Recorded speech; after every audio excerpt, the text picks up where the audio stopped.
Hello all. So let's continue with soft margin SVM now. So as you can see that in soft margin we have some relaxed constraint that within our margin or on our street we can have some data points, and you can see there is one data point here. Yeah. So now what we'll do, in order to frame, we have to frame the optimization problem that we did for hard margin.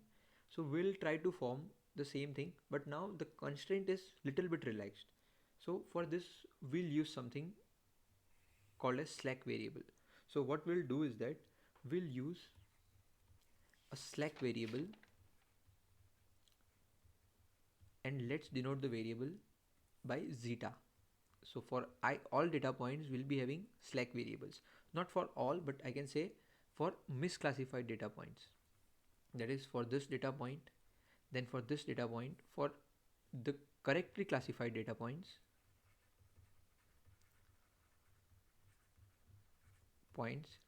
our slack variable zeta I is equal to 0.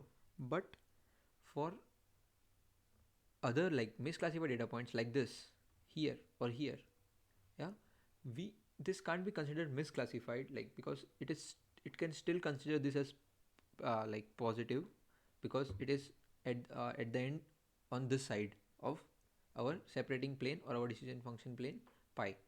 So we can say that this is correctly classified point. But what about this point? This is called incorrectly classified point. Yeah. Well, similarly, this is the incorrectly classified point. So what I can say is that, let me frame the other way around, that for correctly classified point I can write my zeta I as 0. Yeah. But for all other points, including the points though which are in this margin or on our street, the widest street that we have, yeah, so there that will be non-zero. So it will be greater than equals to 0 or greater than 0. Yeah, 0 for all the correctly classified points. So in general I can say that in general my slack variables should be either 0 or greater than 0. So I can say greater than equals to 0 should be our slack variable. So now what is zeta I now? Like, having introduced our slack variable, so what is this slack variable actually is? So zeta I basically is, it measures how much the ith instance is allowed to violate the margin. So what does it mean? Let me have one example with this data point. Let's say we have over this data point, and let me change the color to green. Now for this data point, what I can write? I can write that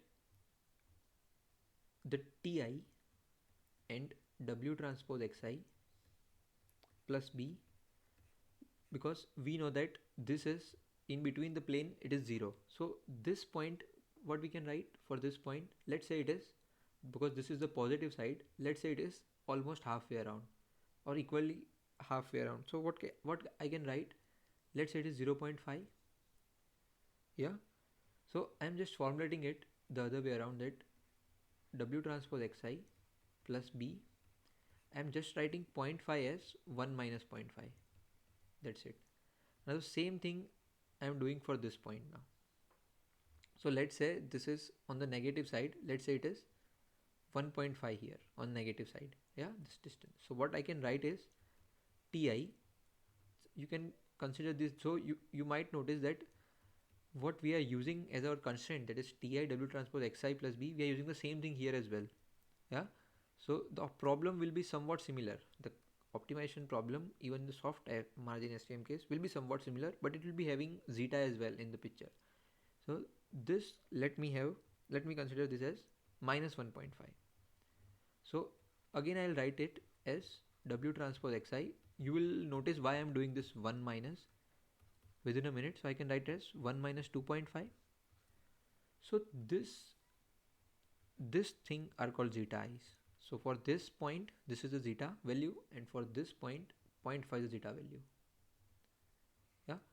So, and how I define zeta I, you can see here that it measures how much ith instance is allowed to violate the margin. So since in hard margin SVM, which is the actual ideal case that we have, in that we are not allowed to have this blue point here, right? But we are having, so how much it is violating, we assume that it is the halfway around. So actually it is violating, it should be here, yeah, but it is violating 0.5, halfway around, yeah, and that's why I'm writing halfway here, that is 0.5. The zeta indicates this. Similarly, for this point, because this is a positive point, how much it is violating, you can see here that this I considered 1.5 from this reference, that is our actual plane, yeah, separating plane.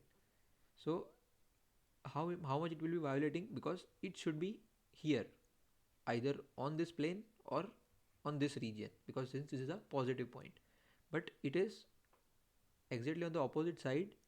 And how much it is opposite, just we are writing 1 minus 2.5, so zeta is 2.5, so it means that this distance, yeah, this distance from the positive plane, positive, that is pi plus plane, it is 2.5.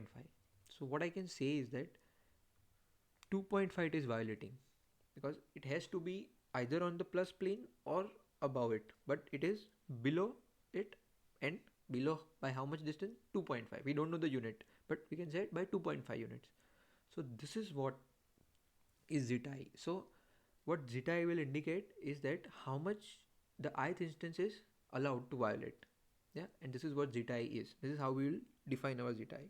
Now let's try to formulate our SVM problem, so our optimization problem. So again here the optimization problem will be, again we have to minimize, but now there will be three variables. We have to minimize our W transpose W, and we are taking half as well. But now it will be, we have to find W and B, but also we have to find some zeta as well in order to have minimization problem. So we'll be having something called as summation of all the zeta i's. That is, what is this? How much we are violating, how much we are allowed to violate. So obviously we don't want this zeta I to be maximum. We want this zeta I is all the zeta i's for all the training instances. We want the zeta I to be as small as possible, and we have to find those W, B and zetas that makes this zeta I summation. Let's say we have m number of training instances. Let me be consistent with my notations. Even in linear regression I used m as total number of data points, so I'm using the same. So but I'll be using one hyperparameter. Let me have some new color here. Let's say C. So in scikit-learn, as we've already seen in our logistic regression, that we don't have lambda as our hyperparameter, but in scikit-learn, while applying or while performing the logistic regression, we have C, and this C was actually from this SVM. So scikit-learn, so let me just frame the problem for that as well, for logistic regression. That in this case, what was that? There was some loss function, and we have to minimize this, and there was some lambda times regularization, yeah. Here we have exactly the other way around. You can see that here the regularization was L2 regularization, so there it was W L2 norm, or we can write W transpose W. Here we have that thing here. So here lambda is multiplied with regularization, and there is nothing with loss, yeah. And this is also an optimization problem, the same as this. So this is for logistic regression, and this is for SVM. So here we have C, and this is with, this is the loss, yeah. But here this is the regularization, sorry, this is the regularization, and this is the loss, yeah. The L2 norm is a regularization here as well, yeah. So this is the regularization, and this is the loss, and actually this loss is called hinge loss. And I'll introduce the hinge loss concept in next lecture, and I'll connect the dots how hinge loss and this is related, zeta I and hinge loss is related, and this is very important thing, yeah. So coming back to our actual topic right now, so this what we can say is that our C and lambda are inversely related, and in scikit-learn or in sklearn library of Python, we have C as our parameter and not lambda, yeah. So and C is the hyperparameter here. So why is the need of this hyperparameter? So again, why we use that regularization term, why do we use that lambda in our logistic regression? in order to regularize it. Like this is a hyperparameter, either reducing it or increasing it can get rid of us from either overfitting or underfitting. So the same concept goes here as well with the hyperparameter. But why is the need of it? Let me try to motivate for this. So you can see that, let me just have it here only, that you can clearly see that we have two contradictory requirements here, that we have to minimize this loss function as well. So the two minimizing the two contradictory requirements in here is that we have to make this slack variables, or what we call loss now or hinge loss now, we have to minimize this as well, yeah, to reduce the margin violation, because we don't need any violation in margin. And also we have to reduce this as well, because if we'll reduce this, then what will happen, that because this is the slope at the end that we already saw, slope of our plane or line, hyperplane. So if we'll reduce the slope, we saw that our margin will increase. So here what we are trying to do is, here we are trying to reduce the margin violation. So we are trying to reduce the margin, whereas while we are decreasing the slope, we are increasing the margin indirectly.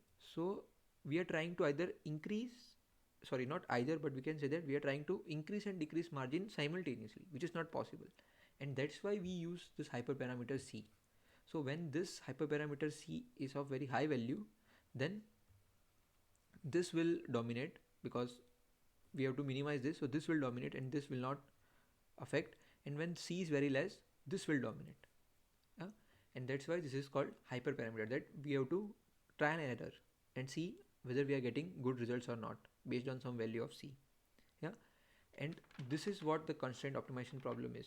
So again, the constraint is this, sorry, the constraint is, I forgot to write, such that, so let me just frame it again, that we have to minimize and find the W, beta and Z values that minimize this slope as well as our zetas for all the training instances, such that, this is important, what's the constraint now, such that, because we saw here, what we saw here is this thing 1 minus zeta I. So in general, for any data point, what I can write is Ti W transpose Xi plus B should be greater than or equals to 1 minus zeta I. Yeah, so this is the general constraint for any data point.